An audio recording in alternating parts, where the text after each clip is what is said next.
So you're thinking of buying a house in 2021. For some of you, it's probably not a good idea, and here's why.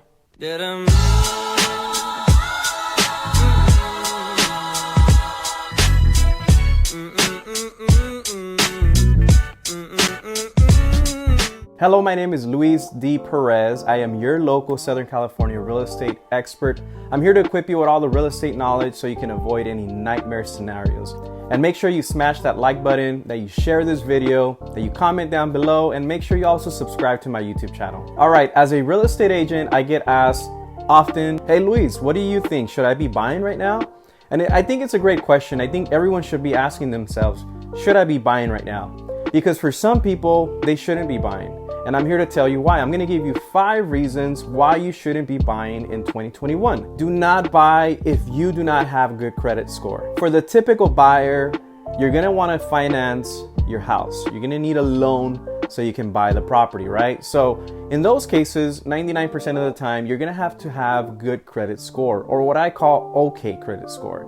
Now, what is okay credit score? Before I get into that, just know that when you have really good credit, I mean, talking about great credit, you're gonna get low interest rates. You're gonna take advantage of all these best rates that they have now. If you have low credit score or okay credit score, you're not gonna be able to take advantage of these amazing interest rates. Now, granted, either way, whatever interest rates you get today are gonna be lower than what they were a few years back. So if you wanna take advantage of the best interest rates, you need to have anywhere from 700 to at least 740 FICO credit score. 2 of the usual loans that people use to purchase a house are FHA and conventional. Now, you do also have like the VA, the CalVet, and all these other types of loans that I'm not going to talk to you about today. I will get into that subject in a later video with my lender.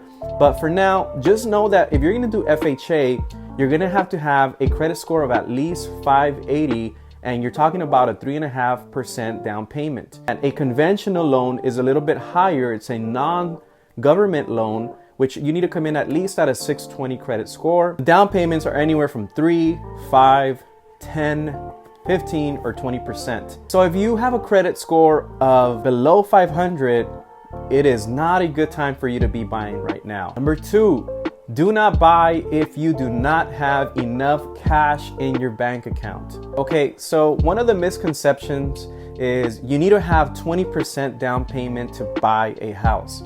But that is not true. That is a modern day fallacy. You can buy property, like I mentioned, with an FHA or conventional anywhere from 3.5%, all the way to 20%, and is your option. So 2 of the payments that you should have in mind when you're buying a house are obviously what I just talked to you about, are your down payment, but also your closing costs. The great question is, how much should I have in my bank account? And now that is gonna depend on everybody's single situation. Everyone's gonna come from a different background, different scenario, different credit scores, different goals, different budgets. So depending on your situation, you're gonna have to have a certain amount of money saved into your bank account. And that money needs to be there sitting for at least 30 days. I've heard even 60 days. Again, depending on your situation, you're gonna have a certain amount of money in your bank account. Now, if you're gonna go conventional, you need to have 5% of the purchase price saved into your bank account. You also need to consider the closing costs. On a good day, you will need 2% of the purchase price. On a super bad day, you're gonna need 4% of the purchase price. So what I like to say, what I like to balance things out is I usually tell clients, save up to 3% of the purchase price. So if you are buying conventional with 5%, also gonna have to save another 3% on your closing costs. That's a total of 8% of the total purchase price, and that money needs to be reflected into your bank account. The reason why it needs to be reflected in your bank account is super important, especially in 2021, when we have a lot of buyers who are competing against each other. When a seller receives your offer, they look at your contract and what terms you have in there. But one of the main things you're gonna look at is what we call POF, which is proof of funds. Show me the money. You have to show the seller the money. So if you're trying to buy a house and let's say you only have $10,000 in your bank account, but you should have $50,000, they're gonna go ahead and get your offer and put it away because you don't have enough money to make the closing costs and to put a down payment. So you shouldn't be buying in 2021 if you don't have enough for a down payment and enough for closing costs. Really quick, if you're finding this video helpful, make sure you smash that like button and don't forget to subscribe. Number 3, do not buy if you do not have stable income. Now, depending if you are a W-2 or a 1099, your scenario of a stable income is going to look much different than the other. So generally speaking, lenders are going to go back 2 years and look at your employment and see if you have stable income. They're going to look at your tax returns, they're going to look at your paycheck stubs, and many other things, but just make sure that you have a stable income for the past 2 years. Now, if there have been any gaps between your employment, you need to disclose that to your lender. Please do not hide it. Save the hassle and make sure you disclose any gaps so your lender can help you and guide you in the right direction so you can get that house that you want. One of the things that this global pandemic has taught all of us is that our future employment is unpredictable, right? So it's really hard to say if our income is going to remain stable throughout the following years. But I'm really hoping that when you're thinking of buying a house in 2021, you ask yourself, am I going to have the same job in the same location, or at least in the same radius of where I'm trying to buy a house for the next few years?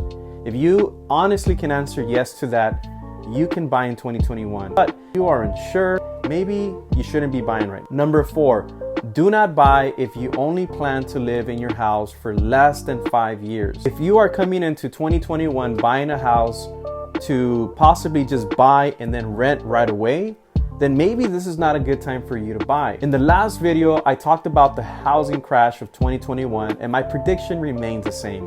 I really feel like there's not going to be a real estate crash in 2021. Now, just because there isn't going to be a real estate crash in 2021 doesn't mean that there's not going to be either a real estate crash, real estate market correction, maybe in 2022, 2023, 2024. We don't know the future. So if you plan on buying a house and you want to just buy it so you can rent it right away, if there is a crash or there is a correction later down the line the next few years, then it's not going to be worth your investment, because now you're going to be upside down and the property values are going to go down, which means rents are going to go down too. So it's not a good idea for you to be buying if you just want to rent it out right away. I would recommend that if you are going to buy right now, you should be buying to at least have that property for the next 5 years minimum. Number 5, do not buy if you are not willing to compete in a seller's market. So one of the reasons why home prices are shooting up or skyrocketing every single day is due to demand. It's not due to a bubble, which some people believe is going to cause the housing crash in 2021 or later along the line. In fact, Mark Strapp, a real estate professor at Arizona State University, said that what is going on right now is not a bubble. The definition of a bubble is when it pops, there is nothing there. That's not this case. There's very real demand that exists, and that's what's causing prices to increase. And I really have to agree with the professor that home prices are shooting up due to demand, and in effect it's causing bidding wars, and above all, it's causing competition. So if you're coming into 2021 thinking you're gonna get a good deal on a house, say below the asking price, maybe it's not a good time for you to be buying right now. Because the reality is, although that could happen in certain small situations, very, very rare, where you get a house that's below asking price, the chances of you getting that are very slim. Right now, homes are getting anywhere from 10, 20, 30, and I've seen up to 70 offers in one house. That's a lot of competition. So you need to come in with a competitive mind frame. You need to come in saying, hey, I'm gonna do whatever it takes to get this house. You see, on average, I'm seeing properties get sold for $20,000, $30,000 above the asking price. And that doesn't surprise any of us. I even saw one property in Upland sell for $100,000 over asking price. That is the norm in a seller's market. But again, you don't want to overpay. I'm not telling you that you need to overpay all the time. I am telling you to come in with a mind frame of competition. Now, a good real estate agent is not going to tell you that you have to. They're going to tell you that you should. You take their advice if you want to. So if you don't want to overpay on a house, make sure you hire the right real estate agent. If you don't have a go-to real estate agent, I am here. Go ahead and send me a comment and I will help you. I will walk you through the entire process and I will help you win as I have helped multiple families. So these have been the 5 reasons why maybe you shouldn't be buying in 2021. So after looking at this video and you feel like, hey, I am qualified to buy, I think I'm still ready to buy in 2021. I hope I can earn your business and help you out in this process, as it is very competitive out there, and I know the real estate market very well, and I can guide you along the way. I thank you so much for watching this video all the way until the end, and I hope you have a blessed day. I'll see you in the next video. Take care.